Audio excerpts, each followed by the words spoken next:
Hi there, welcome to the latest episode of my 10-minute moan. And this one's not really a moan, because it'll make me smile quite a lot while I'm telling you this story. And it's about Alex Salmond, who is a character that was very low in my estimations when he was trying to have a successful referendum campaign back in 2014. But now I have a slightly different opinion on him and of him, although I totally disagree with his high ticket price politics. The way he goes about slaughtering the SNP has gave me many smiles over the last few months. And every time I watch a video of him doing an interview or I read an interview that he's given a paper, I'm often smiling because his views on the SNP, what they're trying to do for nationalists and their ideas and independence are totally aligned with mine. He can't stand it, and neither can I. And I find it fascinating that the way this whole narrative is changing, where we used to have unionists on this side, nationalists on that side, and just shout at each other. Now we're actually finding people who have got common ground, apart from the independence question. And I don't mind that. I genuinely don't. I don't want to live in a world where people are not allowed to have opposite opinions of mine. Because if I did advocate that sort of thing, I might end up in a world where I am not allowed my opinion. So him having an opinion on independence is perfectly acceptable to me, although I highly and have the right to disagree with him. So that's where I think we're at with Alex Salmond. And I think he's the type of guy that is very successful at what he does. He's a good politician and he's totally pissed off the SNP. So this article that I'm going to discuss is an article he's done with the i.news.co.uk website, and he'd done an interview with their correspondent Adam Forrest. So Adam's headline is Alex Salmond, I regret quitting as SNP leader. Sturgeon took independence backwards. Kind of can't disagree with that. ALBA figurehead reveals his regret in quitting as SNP leader and accuses his old party of wasting heaven-sent chances to break from the UK. Excuse me here, because my wee mousey bit's not working right. Alex Salmond, where are we, is not a fan of the Scottish National Party's independence strategy. Neither am I. In fact, he is scathing about most things when it comes to the party he led for more than 20 years. The veteran politician is cataclysmically disappointed in his former comrades for wasting heaven-sent opportunities in the decade since the Nationalists narrowly lost the 2014 referendum on separation. In an outspoken interview with Mr. Salmond shares his regret about handing control of the party to Nicola Sturgeon in 2014. This is a bizarre thing there, when you think about it. Handing control. Not she won control, because that's what we're led to believe. It was, a vote and things. But Alex views this as handing control of the party to Nicola Sturgeon, which is quite a strange way of describing what happened, but probably very accurate. Accusing his successor of taking the independence cause substantially backwards during her time in charge. Kind of agree with that. And my opinion is, if she'd just taken the book of devolution and said, that's the powers we've got, let's make Scotland as good as possible in the 10 years, then Scotland would have been a better place than it is today, and probably would have had a better chance of talking the middle ground to people who could vote either way on a referendum. Not me. I'm just not vote for independence ever, and Alex Salmond would probably never vote for unionism, because that's where we are. But it's the people in the middle that generally hold the power, and they could go either way. So if Scotland was managed properly in the last 10 years and she went about trying to achieve independence, I'm not saying she'd have gained independence, but might have had another referendum by now. So I think she's made a complete arse of it. Alex says, I think it's probably the greatest regret in my life resigning office, the former First Minister said. I resigned office in 2014 because, yes, we'd lost the referendum, but I thought things were on the inevitable course to independence. If I'd been told, just hang on a year or two, you'll get Brexit and Boris Johnson, I would have said, I think it'll be a good idea just to hang on for a year or two. These are heaven-sent chances, and why they weren't pursued, I find it difficult to fathom. That is a fair point, actually, because with Alex Salmond being at the helm of SNP during Brexit and Boris Johnson's reign and all that sort of time, he probably would have done better than the SNP did. Mr. Salmond formed the breakaway pro-independence party ALBA following an almighty bust-up with Miss Sturgeon and her SNP government over allegations of sexual misconduct against him in 2018. The bitter saga, which saw him cleared of all charges in 2020, is not entirely over. Mr. Salmond's civil lawsuit against the Scottish Government for damages and loss of earnings is still to be heard. I think it's £6 million or something, might be 3, but it's like millions of quids. He's suing them for damages. Undistracted, the 69-year-old has been busy plotting his own independence roadmap with the launch of ALBA's general election manifesto. The ALBA leader believes every single election in Scotland, both Holyrood and Westminster, should now be fought for seeking a straightforward popular mandate to enter independent negotiations with the UK. Now, this is where his idea of gaining a referendum is so different from the SNP's. Because when he says a straightforward popular mandate, that means most people vote for you. That should be a mandate, right? What the SNP are pushing is different. And it's a majority of seats. Now, the majority of the seats and majority of votes are two different things when you're at Westminster and it's first past the post. Because to get the majority of seats, you could probably do that with 30-odd% of the vote. Because the majority of seats would be 29 out of the 57 that we've got, as Scotland's got in Westminster. So, what Alex Salmond is saying is you need to have a popular mandate, and by that he means more than half of the vote. But the SNP are suggesting that a mandate is more than half of the seats. Two completely different things. Now, he talks about why it's stupid in a minute, so I'll not tell you why it's stupid. I'll let him just tell you.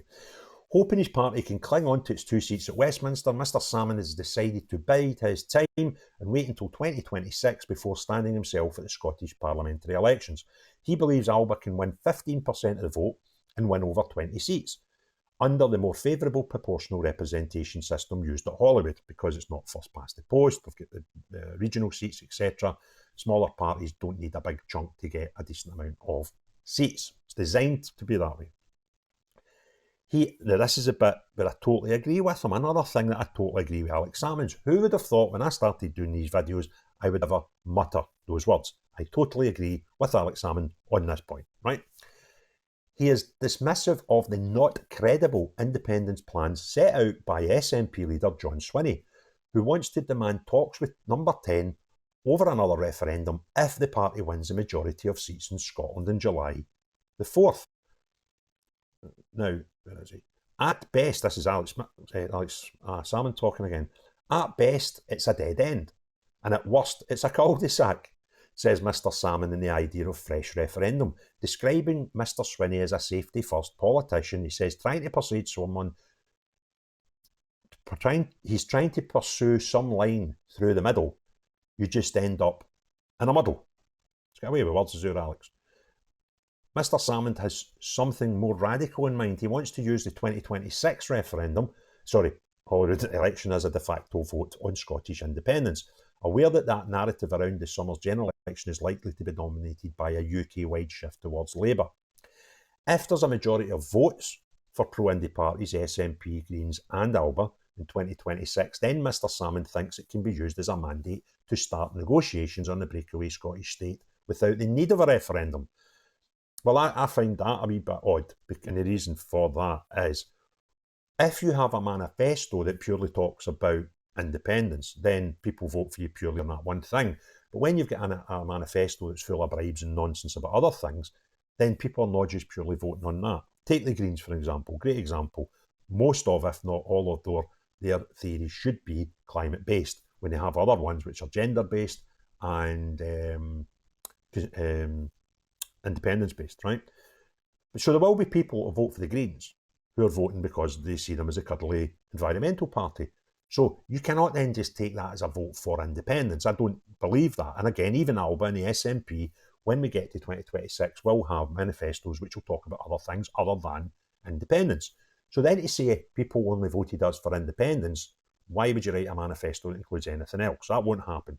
So you could be doing things like the SNP do regularly. We're going to give you free shit, right? and people might vote for the free shit, but you'll take that in your narrative as a vote for independence, when that simply may not be the case. That's I understand of it, but you want to put a different spin on it for your own aims. I understand that, although I totally disagree with it. But at least he's saying a majority of votes, where SNP are saying the majority of seats. Totally different thing. There is no point pushing for something that's not going to be agreed. This is another thing we agree on. And Westminster is not going to agree to another referendum in the foreseeable future. Why should they? So again, especially when you go down and try and argue the point that we've got the majority of seats, it just won't wash. A lot of countries have become independent without referendums. The Irish Free State, I don't know why you use this, Alex. It puts people off. You stop comparing it to Ireland, right? It's just such a delicate subject that half the people in Scotland will detest and half will cuddle. So just stop using it. It's not a good look for you. Anyway, he says the Irish Free State didn't have a referendum to establish a free state. The election of 1918 was taken as the electoral mandate which justified negotiations. That's when Ireland came away from United Kingdom and Home Rule, right? Mr. Salmond suggests Miss Sturgeon missed the ideal chance to strong-arm a succession of Conservative Prime Ministers into a referendum during the turmoil of the Brexit period. He's also scathing about a ridiculous decision to go to the Supreme Court. The SNP's legal push for a referendum reached an impasse after judges ruled in 2022 that the Scottish Government did not have the power to hold an agreement from the UK Government. That's something else I agree with Alex Salmond on. The Scottish Government were told before they appealed to the Supreme Court that we ain't going to win this, but done it anyway. This is grievance politics at its best, because then they lost something that they knew they were going to lose. They came out in the courts rooms and Nicola Sturgeon took to the streets of London to say they're stopping the democratic will of the Scottish nation. It's what they do, right? They were never winning the case, yet they've done it anyway. But what Alex is saying is it actually shut off some doors and arguments in the future by doing that. The court case helped, as he said, close out certain tactical manoeuvres. I don't know what happened to Nicola Sturgeon. Maybe she changed, or maybe I was just capable of total misjudgment in her.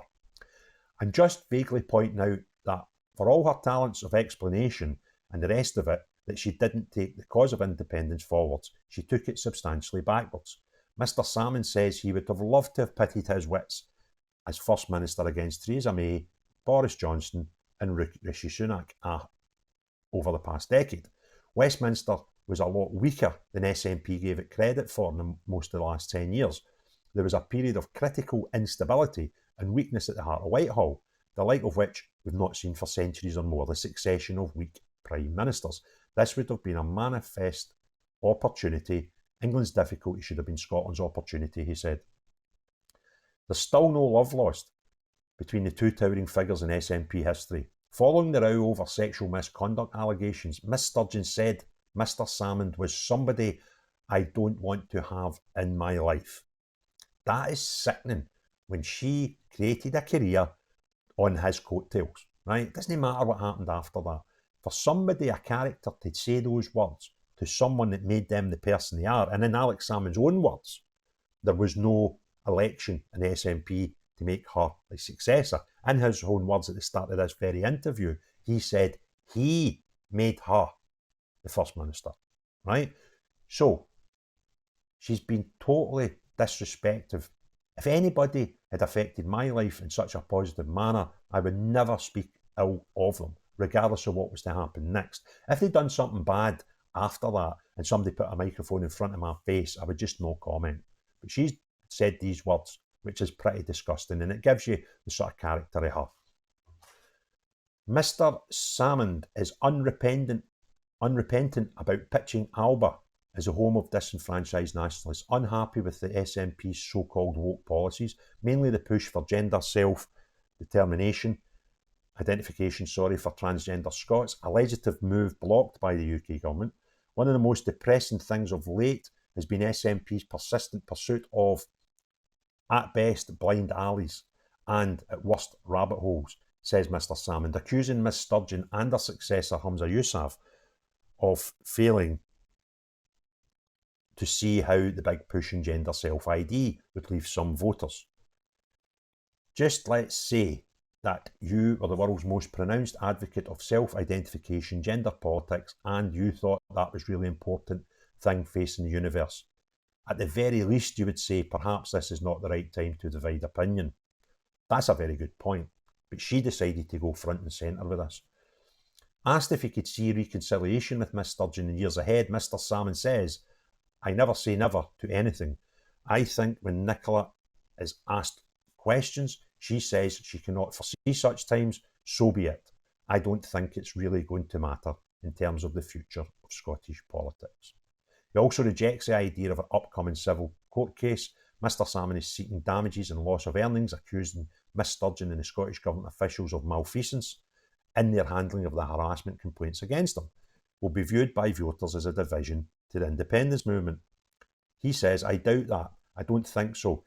I don't think what's on the edge of people's lips as you go round the doors is the malfeasance case in the Court of Session. It's just a thing that's worrying me greatly.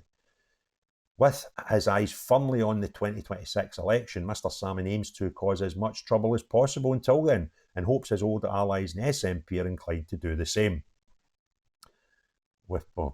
Brilliant, man. Absolutely brilliant. So that's our Alex, right? And there's a few things in there I don't agree with, right? But the sort of main point about the SNP's manifesto on how they're going to get independence is complete bollocks. Won't work. And the thing that I like, the reason I do these videos when Alex Salmond says things that I've already said is people can dismiss me very easily if they don't like what I'm saying about nationalism. But this is one of the biggest characters in modern history in Scottish nationalism. I mean, he's saying the exact same as me, who is obviously a unionist. It gives a good credence to what I'm saying has been true and correct. But the only people who are saying the opposite are the SNP and the cult that buy every bit of shite they feed them. So, if you enjoyed the video, give it a thumbs up. If you've not already done so, please subscribe. And most importantly of all, unless you're the SNP, Swinney, Sturgeon or Hamza Yousaf, any of the cult members that they still have, everybody else, have a great day. Cheery bye now.